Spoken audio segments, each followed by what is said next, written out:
I just think there's an interesting narrative that has developed, a frightening narrative that has developed over the last couple of years in Ireland. It wasn't that long ago, for example, that we were crying out for institutional landlords in this country, saying, we don't want the old days of, the guard or the nurse or the doctor. The mom and pop landlord. Yeah, renting out a few houses. We want it properly organised, long-term leases and so on. That has now changed. Now they're cuckoos and vultures. And I just think there is a hostility to business and to investment in this country, and it has evolved from the clowns on social media, and you wouldn't expect anything more from them, but it has evolved from that to become the accepted narrative. And I think there's a danger that Ireland is going to be a cold place to do business. We've seen it in the banking sector with the withdrawal of the likes of KBC and Ulster Bank, who just looked at this market and just said it is not worth the grief, it is not worth the hassle. Look at the delays at any infrastructure project we do, going back to the Corrib gas field, to wind farms, to the Apple data centre.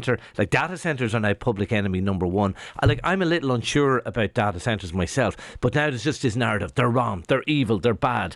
And I just think we are in danger of taking international investment on which we are so dependent. We are in danger of taking that for granted. We are in danger of killing the golden goose.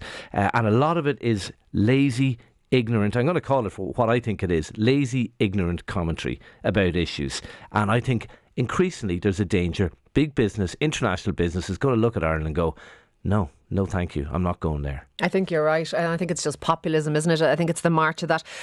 I was listening actually yesterday on News Talk to Sean Moncrief's programme, and there was a conversation happening about, the ills of capitalism, and it was kind of accepted that capitalism was really bad. But I was listening to the radio going, I'm not saying I'm pro-capitalism, because you couldn't. But show me a better system. Show me the system, the utopian system where people live elsewhere in better circumstances without capitalism. Look at the countries that Venezuela, Cuba. Yeah, that set themselves against capitalism. China and Russia, places like that. You wouldn't want to live there. Autocratic, oppressive regimes. It is actually capitalism that has allied most closely with democracy, and I think there is a danger. I think you're right, and you're right about Allianz. But I mean, we had Equinor pull out about 2 weeks ago. So the wind, the offshore wind, and they say not only they didn't mention the narrative or the social narrative, but they mentioned our regulatory environment is hostile to business. It's extremely hard to get anything done here. So, are we in danger of killing the golden goose?